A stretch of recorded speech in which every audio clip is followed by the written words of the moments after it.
everybody, welcome back to the channel. It's been probably a couple of months now since I've stood in front of this camera and tried to create any content. As many of you guys know, I recently purchased a new home. It's on about 3/4 of an acre. It's not quite exactly the dream, as I said in a recent post I made here on YouTube, but it's a great starting point, and I think it really works well for us and is affordable, right? Affordability is really the big problem in all these sorts of real estate purchases for guys like me that want to do a little farming, homesteading, whatever. So it's extremely expensive. You have to do what you can. Now, am I necessarily saying this is a homestead? I don't know, not really. I'm in the middle of town. It's 3/4 of an acre. I definitely can produce some of my own food. I can even keep a few animals here, even other than chickens. The previous owners of this home, it's a very, the community that it's in, that I live in, is about 3,500 people, give or take 500 people. Very small, very rural. Basically, everybody does the same thing. I can keep, the previous owners kept a steer here with no issues. I think probably the only thing that I would raise potentially is pigs that I wouldn't want here just because they stink so bad. That's where that 2.5 acres would come in. I'd put the pigs over there when we get to that point. It's going to cost a lot of money to get there to kind of build the, I guess, infrastructure to do all that. We have some of it here, and I'll show you some of that today. But yeah, so basically the purpose of this video is just to show you around the new property, kind of show you around my house and my backyard, around my new shop, which is a 10 by 20 shed, and just kind of what I got going on so you kind of have an idea of where I'm at and what I'm doing when I film these videos in the future and get back to more regular content. So let's just get started right here in the shed. I'll show you around it, and then we'll move outside and go look around at the other things. All right, I'm gonna try and not get too rambly with this whole thing, but we'll just start here in one of the corners of the shed. This is gonna be the resting place of the air compressor, and I plan to run a little plug off the box there for it, because these air compressors need that. I built all these shelves out of 2x4s and particle board, some of which I still have left over here. Then we have the toolboxes, the US General large toolbox, I think it's the 44-inch, and then the 4-drawer tool cart, which I keep all my ratchet stuff in. And then a bunch of hardware stuff and cordless tools that are kind of a mess there. Some other various things that are around, extra piece of particle board.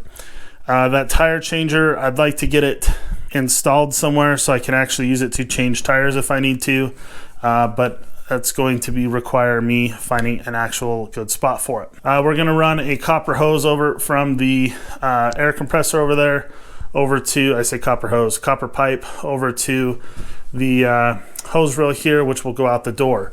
So this door here was just cut out and just kind of made with, looks like whatever was on hand. I hope to close this off and put a real door in here in the hopefully not too distant future. It'll just be a matter of getting a cheap door. And then, you know, just a lot of the same stuff you've seen in my shipping container shop, which I do still have. It is referred to as the metal shop because it's made of metal, and this is the wood shop because it's made of wood, not necessarily indicating the kind of work I do in the shops. So I do have some chainsaw stuff up there. I'm just storing things up on these top shelves that I built. Some towel buckets, and then plumbing stuff, and then tire stuff, jack stands,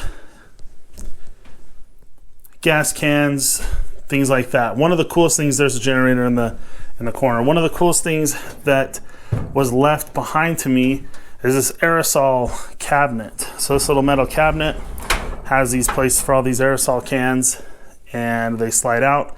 These drawers do need a little bit of lube, so they'll actually want to slide out. But yeah, very cool thing that was left behind to me.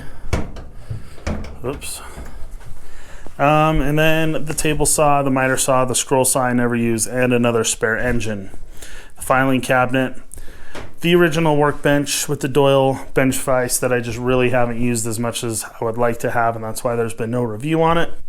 And all the milk crates that I keep various things in. So moving outside here to the little porch on the side of the shed, on the back side of the shed, I keep just a lot of garden stuff here, basically just hand garden tools like the splitting maul, shovels, rakes, a couple of things like that, chipper shredder, my power washer, the weed whacker, just some things like that, or the string trimmer.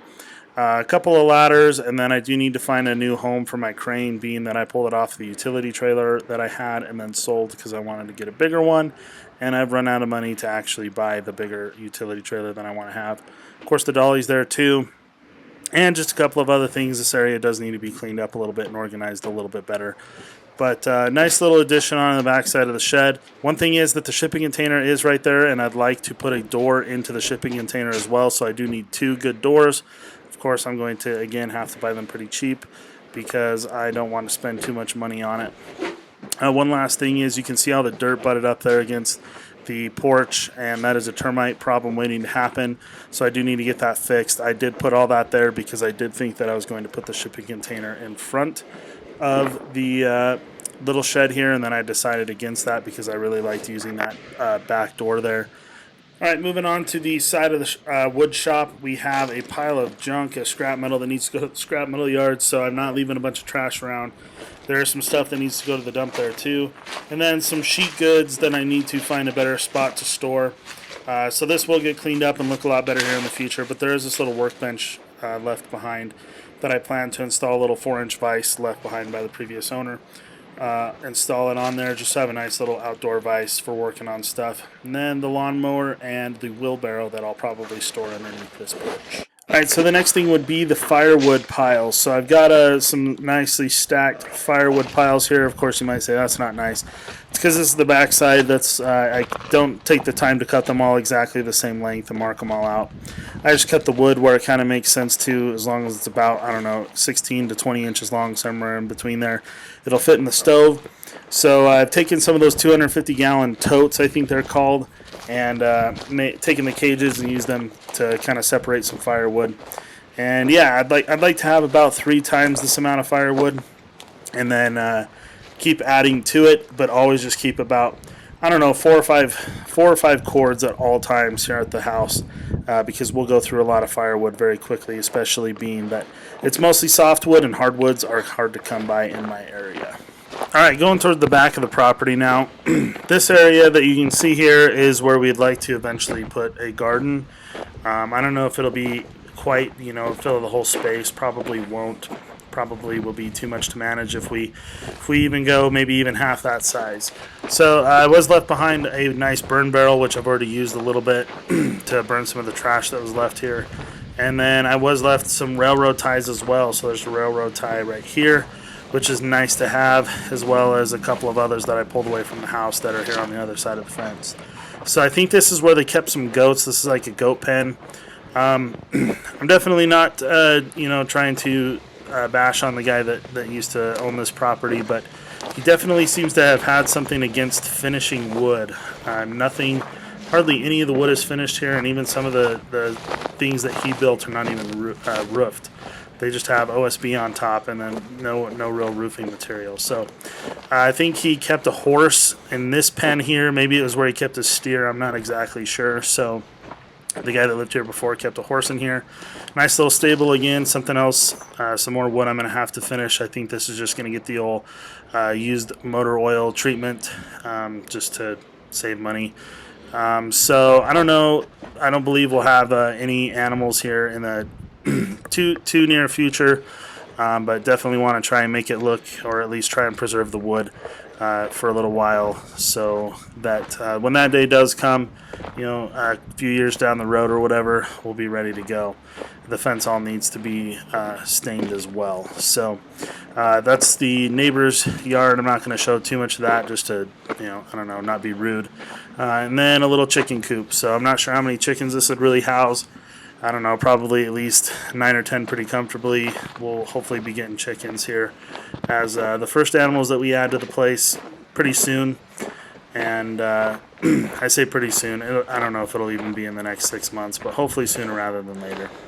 So a couple of places to keep some animals. Definitely not a problem with the neighbors. Kind of a like-minded community here. Everybody kind of does the same thing. A lot of people, have little pastures and stuff. Here's that shed that I built out of junk, and it is basically going to be a loafing shed now. I decided to take the front of it off and just turn it into, I don't know, like I said, a little loafing shed, even though the roof isn't exactly built correctly for that. That's all right. I can change it in the future if I really want to, but for now, I'll probably use it like that. I don't know if that's going to be its final resting place either. This is the other side of the chicken coop. Definitely, in our opinion, needs to be painted differently, painted to look a little nicer, and just fixed up a little bit before we get some chickens. That's why it's definitely going to be a little while, because we got some house projects that are a little bit more pressing to get to. But yeah, so nice that the chicken coop is there. I probably won't take it down or anything. Probably just try and fix up what's there and use it as it is. I have some of the implements here for the tractor. I'm probably going to move those in the future. That trailer does not belong to me. I borrowed the trailer from my dad to move that shed here. And there's the tractor. I'm probably going to try and park at least part of the tractor up underneath that loafing shed. I'm going to have to modify it a little bit to get it to be able to do that, and it'll stick out some of the way, but that's all right. So yeah, then we'll move on here to what I call the metal shop. So our last stop is the metal shed. I call it the metal shed because it is made of metal, or the metal shop because it is made of metal, and I'll do a lot of metal working in here. That little makeshift wood stove made out of 2 propane tanks was left behind and was left in the wood shop, and I decided to move it in here because I think it's less likely to burn down, and maybe I'll heat this shop with it a little bit. But as you can tell, this is pretty much just where I keep all my welding equipment. I do have a new welding machine there. I'm getting too many too fast before I really get to spend any time with any machine. But yeah, there's 2 metal cutting chop saws, another welder. Some of the stuff hasn't been put away. I do need to organize some of it and put some of it away still, but have some scrap metal material there for welding whenever I need it, all neatly organized in that little organizer I built a few years ago. And I still have the shelves in here that I welded up. I'm probably going to be filling those things up as like overflow from the other shop to keep in here. This is an 8x20, so it's a little bit smaller than the other shop. But yeah, I've got all the metal material in here. I want to weld some hangers to the side of the wall there just so I can have a place to store all that metal material for whenever I want to weld with it, keep it out of the weather, even though a lot of it's already pretty rusty. But yeah, there's the metalworking shop. Not a whole lot to show you, not a whole lot to talk about in there, especially because I've got a lot more kind of figuring out what to do. I haven't really messed with it a whole lot. Haven't really, tried to create a little system in there or anything. Anyway, guys, hopefully that gives you somewhat of an idea of things that you can expect to come onto the channel here in the future. Basically, the only things I'm really planning to add is a lot more like chainsaw and wood cutting related stuff. Hopefully a few animals and, some farm related stuff, small homestead related stuff a little bit. Maybe a garden, definitely a little bit more tractor work, just things like that. So it's not like the channel's going to change a whole bunch. I'm not going to start doing home improvement projects on the channel. I might break the camera out to film some of that stuff just so I can film the tools I use for reviews later, so I can use that as B-roll footage in my reviews.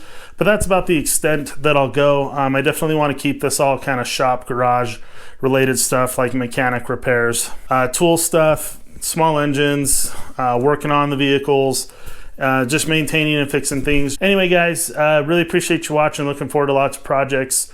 Looking forward to having my own place. It's been the dream for a long time, even though it's not exactly, it's the realistic dream, as my wife and I call it. It's the realistic dream that we can afford, that we can handle and manage right now. In the future, we'll have to see how things go, see what we can do financially in the future. But right now, it works, and it's a good start. Thanks everyone for watching. We'll see you in the next video.